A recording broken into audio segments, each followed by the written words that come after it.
I played this game back when it was in beta, and then I just stopped playing. I don't know why I ever stopped, I had a great time with it.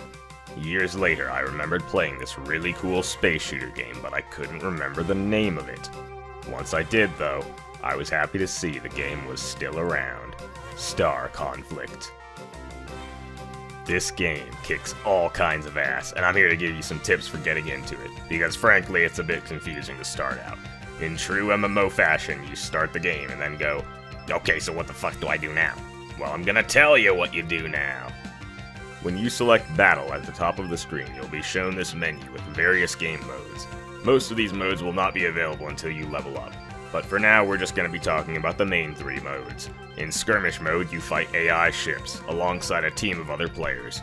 PvP is pretty self-explanatory, you fight other players.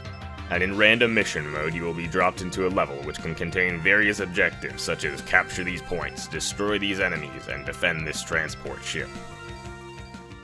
At the end of all games, you'll have the Search for Loot screen, in which you hold your mouse over these little points and are given random rewards. Purple points give Iridium. You should always go for these first, and you can only get these bonuses once a day. The rest of the points will give credits, which is your primary form of currency, as well as parts for unique ships, and some other things occasionally. In Mission mode, you can receive insignias from blue points, which can be used on this screen to level up your stats.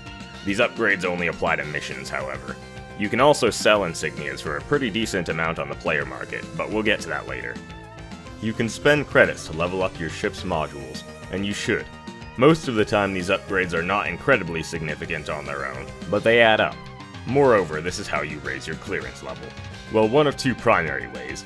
The ships you use will gain experience at the end of a battle, and you can use experience to level up your ships. You will also receive purple, free experience, which can be used to level up any ship, not just the one you are playing as.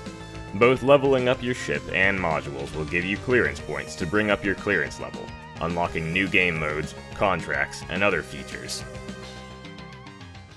You can also spend credits to unlock new ships. Ships are divided up into ranks, which determine their base stats and which modules they can equip. Usually there's not a huge difference in power between two adjacent ranks. A rank 7 ship is not all that different from a rank 8 ship, for example. When you go into matchmaking for skirmishes and PvP, the highest ranked ship in your combat slots will determine who you get matched with. So if you have a rank 10 ship in one of your combat slots, you will be matched with people who have ships around rank 10, regardless of how much lower rank the rest of your ships are. The game automatically raises the power of all ships in a battle to the rank of the highest ranked ship in the match to somewhat compensate for this. But if you're fighting rank 10 ships with a rank 3 ship, you will probably notice a bit of a power gap. It's best if you try to upgrade all of your current ships and modules before unlocking new ships, since each individual upgrade contributes the same amount to your clearance level, regardless of how high ranked the ship or module was. There are several different classifications for ships. There's a lot of variety to be had here, so make sure you try out every class. Each faction only produces certain types of ships. For example, the Empire makes gunships and command ships, but not tacklers, and the Federation makes gunships and tacklers, but not command ships. Destroyers are the only ships that can't just be bought with credits. All destroyers have to be manufactured by crafting various ship components and putting them all together. You get the materials for manufacturing special ships like destroyers from completing contracts and an open space, which we'll come back to later. You can also buy and sell materials on the player market. Destroyers are pretty unique in a lot of ways, and I recommend you choose a destroyer as the first manufactured ship you create, since they provide a gameplay style you won't get anywhere else. They're big, slow, powerful, and holy shit, look at those numbers! Don't let that fool you though, destroyers can seem invincible if you don't know their weaknesses. Destroyers take 75% more damage from explosives, control inhibiting effects last 45% longer on them, and their modules and engines can be destroyed by focusing fire on them, rendering them unusable. Destroyers also have 12 cannons, however, the body of the ship blocks some cannons from firing at all times. As such, certain angles are weaker than others. The displayed DPS of a destroyer's weapon shows the maximum power of 8 cannons. The same thing applies to a destroyer's modules too. They can only fire in a direction that they have clear line of sight to. Destroyers are a pretty big investment, not just because you have to manufacture the ship, but afterwards each module also has to either be manufactured using parts that you get from these containers which cost Iridium, or bought from the player market, or they just have to be bought from the player market. They're a lot of fun to use though, so it feels worth it in the end. Each day you'll receive contracts in this little bar on the side of the screen. You'll receive new mainline contracts as you level up, and these ones give really good rewards, so do them first. Then you've got your regular tasks, which include daily contracts.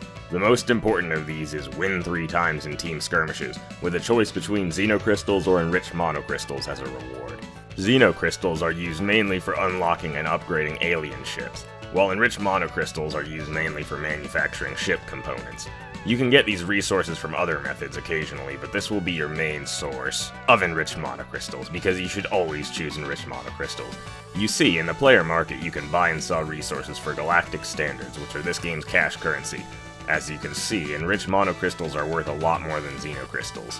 This is helped along by the fact that up to the first 500 Galactic Standards per week, you will not be taxed on player market sales.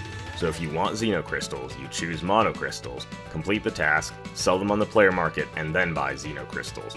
If you ask me, Xenocrystals are worth about 10 Galactic Standards apiece, while Enriched Moncrystals are worth about 13 apiece.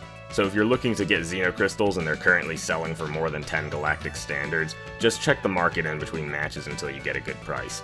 And this probably goes without saying, but sell your Moncrystals for as much as you can get. After reaching 500 Galactic Standards in sales within a week, you'll start being taxed 10%, up to 2,000 in sales. Even with a 10% tax, it's still more efficient to choose Moncrystals and then sell them for Xenocrystals, but you could also just wait to sell them until there is no tax. So, you get resources from completing contracts, right? Well, there's another place too, open space. As you level up, you'll unlock more locations to explore in open space. Here you can complete certain contracts to receive rewards. While in open space, you'll come across item containers floating around. These are sometimes dropped by enemies destroyed in open space too. There are also much rarer mysterious containers, which have a rare item in them, such as blueprints. While in open space, you'll come across asteroids floating around, and you can break these down to receive ores. You break asteroids down by shooting at them. As you do, they'll heat up. The higher the temperature at the time of destruction, the better the resources that will be dropped. However, if the temperature reaches 100%, the asteroid will overheat and drop nothing. When you start out, you won't be able to explore all of open space, but as your clearance level goes up, more of the map becomes available. You can warp jump to stations for free, but anywhere else will cost 5 Iridium to warp jump to. When you unlock the ability to warp jump to a new station, you can then approach the station to dock there, which will change the aesthetic of your home screen. You can use any ship you'd like in open space, unless what you want to use is a frigate or a destroyer, just trust me. You don't want to use a slow ship in open space. Dear God, it's so slow. Recon interceptors are my ship of choice since they can go really fast, and it makes getting from place to place a lot easier. Well, now you know how to get resources, so next you can head into the workshop and start manufacturing stuff. Once you're ready to manufacture a ship, you can choose how you want to allocate the modules and bonuses and then make the ship. After you've manufactured a ship, you can reallocate the modules and bonuses later on for a fee of credits, so don't worry too much about what you pick, it's not permanent. There are some other ways to boost your ship's stats. One of these is with implants, which apply to all modes and are a pretty big deal. You choose between 3 implants per rank, and your ships can receive implant boosts up to the ship's rank. For example, a rank 9 ship will receive the boosts from rank 1 through 9 implants. Once you reach clearance level 15, you'll unlock the ability to assign a separate set of implants to each combat slot, but from the start your implants will apply to all of your ships. The other way is with seed chips. You receive seed chips occasionally when completing missions, and the stat boosts they provide only apply to PvE modes. Seed chips can only be applied to a ship of the same rank as the seed chip or higher. You can upgrade the chip by using other seed chips or resources. If you want to remove a seed chip from a ship without destroying it, it costs a large amount of credits, so think carefully about where you apply your chips. You have limited storage space for seed chips, and upgrading the storage space is a bit expensive. If you have too many seed chips and you receive another one, it will go to your inbox until you make room for it. Of course, we can't forget about tuning. Here you can apply different color schemes, decals, and decorative items, so you can customize your ship in a dignified manner. Or if you're like me, having not a shred of good taste or common decency, and you want to cruise around the galaxy in a golden pimp ship, you can do that too. Oh, I should also mention that you can use this screen to set a title from your available library of titles. Finally, I'm gonna go over some general gameplay tips.